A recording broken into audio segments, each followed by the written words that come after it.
Welcome back, lovelies, to the K Corner, where guts get healed, hormones get balanced, and we let that shit go. Today, we're jumping into a super exciting topic. We've got Liver Love, the missing link in hormone healing and detoxing. We're going to be going into the liver, talking more about the liver. We talk about the liver a lot here. So if you're into detoxing, wellness, hormone health, cute fitness, chill fitness, let's just say chill fitness, you're in the right place. So go ahead, subscribe, stick around, because we've got some great stuff here. Let's jump on straight into it. Don't want to waste your time today. Also, my last two videos I made had very long intro. We're gonna start changing that around. So your liver is definitely not here for tequila shots. It has a very important role, and we're going to be going into that more so today. Basically, decides which hormones get to leave the party and which get to stay. sometimes she doesn't do a good job. Yeah. Okay. If you're dealing with things like acne, mood swings, PMS, fatigue, chances are your liver isn't working 100%, and I'm going to give you some awesome top tips to help you with that if you feel like that is the case. In this video, we're going to talk about what your liver controls in regards to hormone balancing and why it gets overwhelmed, as well as the simple things that you can do, you can implement today to help you along. So let's get into it. I have my notes. What's that? Oh, notification. Okay, cool. I've got my notes because if I do not, we're going to end up talking about, I don't know, regenerative farming. And that's probably not a good thing for you. So first up, we're going to be talking about the liver's role in hormone health. Let me get a little closer. So first off, it filters and metabolizes estrogen, cortisol, I say cholesterol, cortisol and thyroid hormones. So when it comes to hormones, your liver is what filters and metabolizes those things. It breaks estrogens down into metabolites. So this is healthy versus unhealthy estrogen pathways. If the liver is sluggish, the estrogens will recirculate, creating estrogen dominance. I have touched on this several times on this channel, and I will do my best to link a video here for some extra info on that. Oh, excuse me, guys. The liver also filters out toxins, alcohol, meds, and environmental chemicals. And this is like one of the big reasons, just that alone, one of the big reasons why I know a lot of people say, you don't need to detox your liver. You don't need to detox your body. You've got organs to do that. Your liver detoxes your body.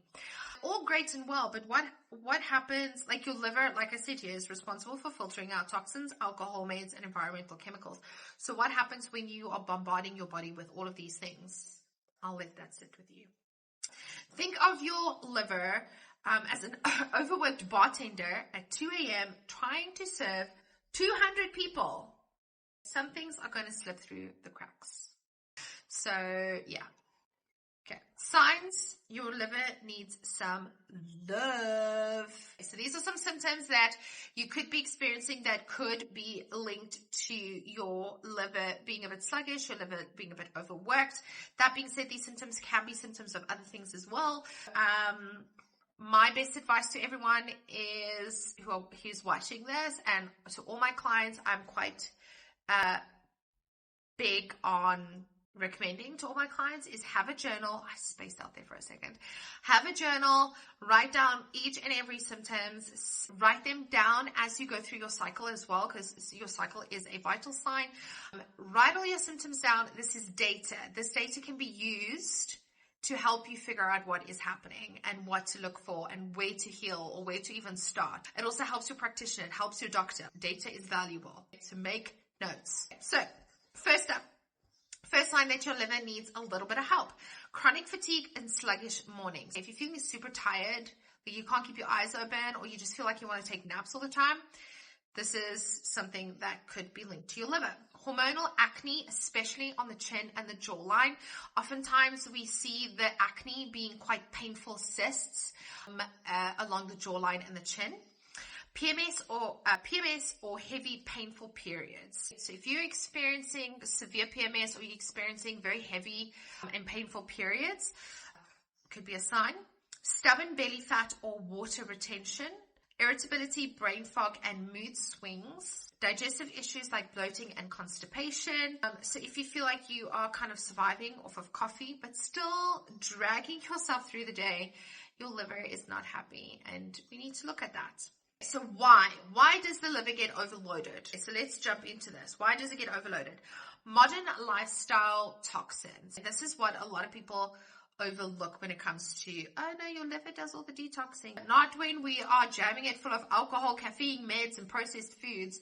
For a lot of people, a big portion of their diet consists of processed foods. So now your liver is having to process and to deal with that.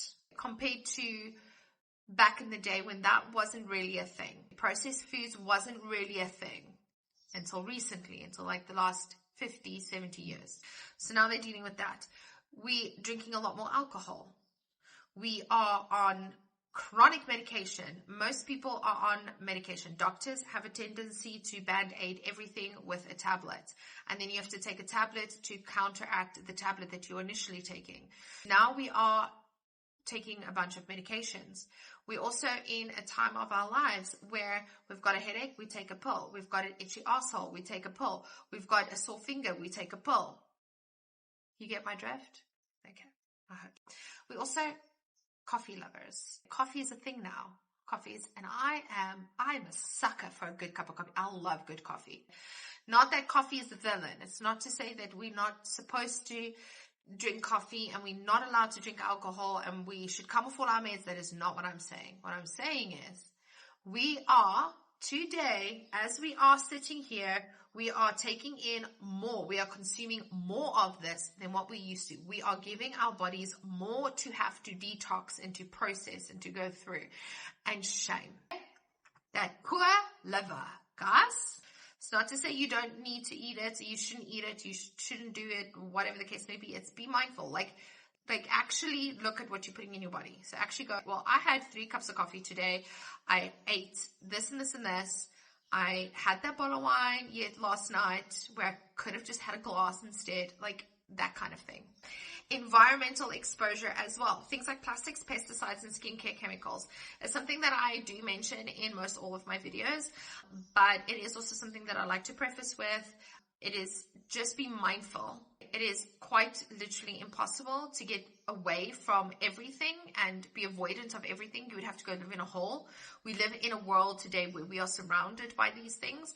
We have to be mindful, understand that we are going to be exposed to these things and make changes and adapt our lives to better suit that. You don't have to go on a crazy crunchy mission. Just know that the plastic is not good. You know, when you're ready to change out your plastic bottle, change it out. We also don't want to be wasteful.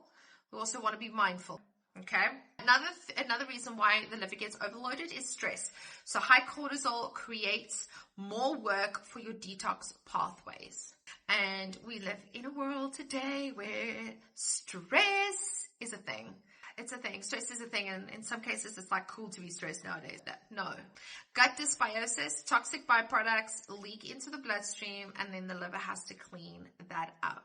The liver does detox your body, yes. But can we please chill out on how much work we give it? Nutrient depletion. Things like lack of B vitamins, amino acids, magnesium. It's a big one. I put all my clients on magnesium. We are so deficient. Our soil is deficient. Magnesium, just do yourself a favor, get yourself in a good quality magnesium. This is all needed for detox pathways. Essential. So we need to help our liver.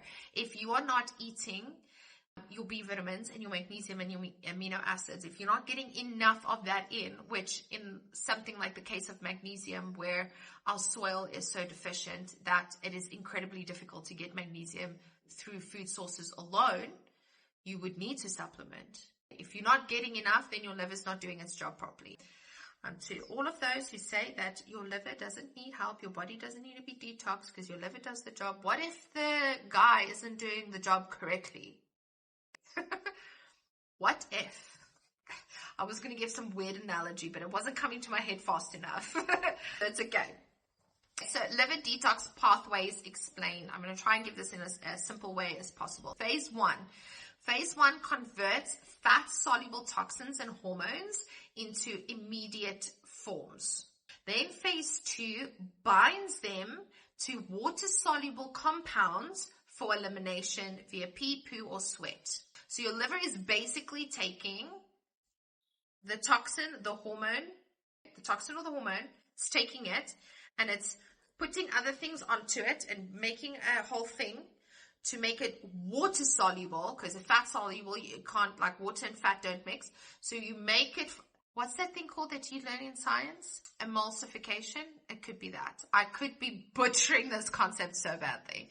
But the liver is responsible for taking those toxins and those hormones that are fat soluble, making them so that they are water soluble so that you can pee it out or shit it out. So if phase one is fast and phase two is slow, buildup of toxic intermediates so you feel worse. This is why quick fix detox teas can backfire. When it comes to supporting your liver, it is, I'm sorry, I'm just going to say this straight out right now. If you think a tea is going to solve your problems, just stop watching here. Go somewhere else, because I cannot entertain that. It's not one tiny simple solution. It is quite a complex, our bodies are quite a complex thing, and it needs more than just a goddamn fucking tea. Can you tell I have a gripe with teas? Just drink this tea and you can get skinny. And then shut up. It's not how it works. It's not how it works. Your liver's like a two-step laundry system. If you wash the clothes but don't rinse and dry them, they stink worse than before. And if you're an ADHD girly like me who hates doing laundry, you know what that smells like. The amount of times I've had to rewash laundry because I forget it exists. If anyone has a cool ADHD hack for that one, please let me know. It's one I have not managed to crack yet. Okay, I still forget laundry in the washing machine. So if you wash your clothes, phase one, but you do not rinse and dry them, phase two, they stink. I hope that explains it. I hope that it makes it more understandable. So how are we going to love our liver? How are we going to give it some support? How are we going to make it do its job effectively and efficiently? Because it is a phenomenal organ. It's amazing at detoxing. How are we going to help it? How are we going to help this? How are we going to help the liver do its job properly? So food support, my favorite. I love supporting the body with food first. Food first is important. Cruciferous vegetables, broccoli, kale, cauliflower, Brussels. Phenomenal. They really, really help support the liver. Bitter greens, it's underrated, and anyone that is working on supporting their liver and balancing their hormones, bitter greens should be an absolute staple in your fridge. Things like dandelion, rocket, arugula. Phenomenal. Those little leaves are brilliant. Garlic, onion, and herbs, especially dark herbs, things like cilantro, parsley, even like carrot tops are great as well. And then garlic and onions. Garlic is, if you don't like garlic, start liking garlic. It is phenomenal what garlic has capacity to do. Then hydration and lemon water. Everyone tells you, drink lemon water in the morning. Yeah, it's good for you. It does really help. I'm sorry to say, I'm on that bandwagon as well. I'm just not going to rage about it. I'm not going to say lemon water cures everything. So what can we do lifestyle-wise to help support the liver? First, sweat, saunas and workouts. Get yourself in a sauna. It doesn't have to be the super fancy right way of doing a sauna, even though, yes, there are studies on certain saunas and how. Just get in a sauna. If you don't know anything about saunas, just get in the sauna. You can learn about it later. You can figure it out later. Saunas are a great way of sweating. Workouts are a great way of sweating. If you are struggling with cortisol hormone balance, try avoid doing any high intensity workouts. So maybe stick more to your sweating side, the sauna side of things. Daily movement, walking, Pilates. Walking is a great way to help with so many different things. I think it's very underrated. Don't just walk though. Do like other things as well. Do like lift weights or lift yourself up or something like that. And then rest. Proper sleep supports detox pathways. Again, this is something that probably you've heard many times before. People talk about sleep hygiene. It is important, and it is important to find what works for you and what's healthy for you. But sleep is really, really good. Stress reduction. So things like nervous system regulation helps cortisol clearance, which will then, in essence, release pressure off of the liver. And then avoid overloading. So cut down on alcohol, processed foods, plastics, all those things. Make the changes where you can. Take them one by one. You don't have to do everything at once. I always like to tell my clients, oh, just change this one thing. Swap out this one thing. Instead of buying the normal bread that you buy, go to the bakery and get a bread instead this week. See how it works for you. Can you make it work? Things like that. If you are looking for a little bit more help and you want to get into, giving your liver a little bit more of a cleanse, you can go ahead. You can check out. I've got a bunch of free resources in the description box below.